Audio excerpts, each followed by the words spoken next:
Assalamualaikum warahmatullahi wabarakatuh. Saya di sini akan menjelaskan pengertian korupsi, dampak korupsi, contoh korupsi yang terjadi di Indonesia.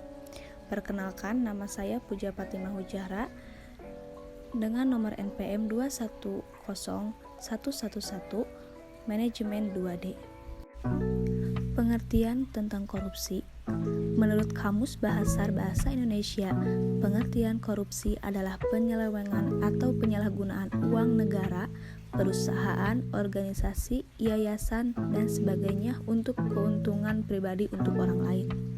Sementara itu, menurut hukum di Indonesia, pengertian korupsi adalah perbuatan melawan hukum dengan maksud memperkaya diri sendiri atau orang lain, baik perorangan maupun korporasi, yang dapat merugikan keuangan negara, perekonomian negara. Berdasarkan Undang-Undang Nomor 31 Tahun 1999, Junto Undang-Undang Nomor 20 Tahun 2001, ada 30 delik tindak pidana korupsi yang dikategorikan menjadi 7 jenis. Kerugian keuangan negara, penyuapan, pemerasan, penggelapan dalam jabatan, kecurangan, benturan kepentingan dalam pengadaan barang dan jasa, serta gratifikasi. Dalam arti yang luas, pengertian korupsi adalah penyalahgunaan jabatan resmi untuk keuntungan pribadi. Semua bentuk pemerintah atau rentan korupsi dalam praktiknya. Beratnya korupsi berbeda-beda, dari yang paling ringan dalam bentuk penggunaan pengaruh dan dukungan untuk memberi dan menerima pertolongan sampai dengan korupsi berat yang diresmikan dan sebagainya. Pengertian korupsi menurut para ahli. Di sini saya mengambil satu para ahli, yaitu Nurjana 1990. Pengertian korupsi adalah istilah yang berasal dari bahasa Yunani, yaitu koruptio, yang berarti perbuatan yang tidak baik, buruk, curang, dan disuap, tidak bermoral, menyimpang dan kesucian, melanggar norma-norma agama, material, mental, dan hukum. Penyebab perilaku korupsi.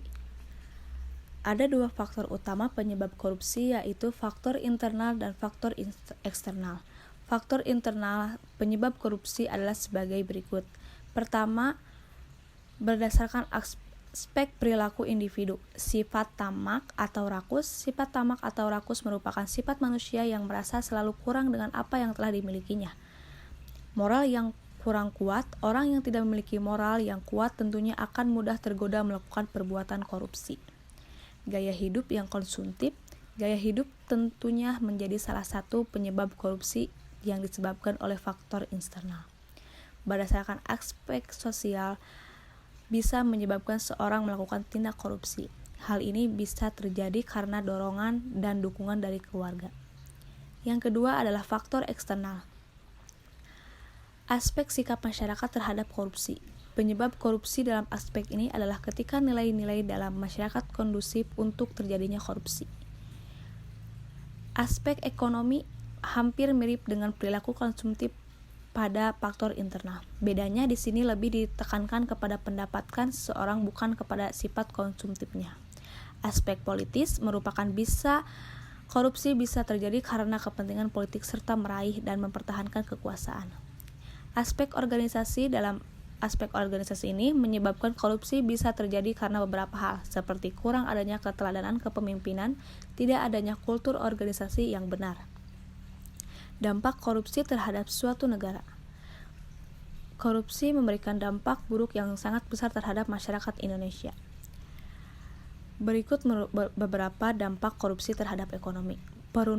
Penurunan produktivitas, lesunya pertumbuhan ekonomi dan investasi, rendahnya kualitas barang dan jasa untuk publik, menurunnya pendapatan dari sektor pajak, hutang negara meningkat. Contoh-contoh dalam korupsi di Indonesia, yang pertama ada Soeharto, dan kedua kasus BLBI, dan yang ketiga adalah Ditjen Pajak. Kasus Soeharto, mantan presiden kedua kita yaitu Soeharto telah melakukan tindak pidana korupsi terbesar dalam sejarah dunia. Perkiraan harta negara yang telah dicuri oleh Soeharto sekitar 15 hingga 30 miliar dolar atau sekitar 490 triliun. Yang kedua kasus BLBI. Kasus korupsi bantuan likuiditas NAK Indonesia menjadi salah satu kasus korupsi terbesar yang ada di Indonesia. BLBI adalah program pinjaman dari Bank Indonesia kepada sejumlah bank yang mengalami masalah pembayaran kewajiban saat menghadapi krisis moneter pada tahun 1998. Bank yang telah mengembalikan bantuan mendapatkan surat keterangan lunas, namun belakangan diketahui SKL itu diberikan sebelum bank tertentu melunasi bantuan. Menurut keterangan dari KPK, kerugian negara akibat kasus korupsi ini mencapai 3,7 triliun. Dan yang terakhir di sini ada kasus korupsi Ditjen Pajak. KPK tetapkan 6 tersangka kasus dugaan korupsi Ditjen Pajak untuk terdakwa yaitu Wawan Ridwan dan Alfred Simanjuntak. Terima kasih atas perhatiannya. Wassalamualaikum warahmatullahi wabarakatuh.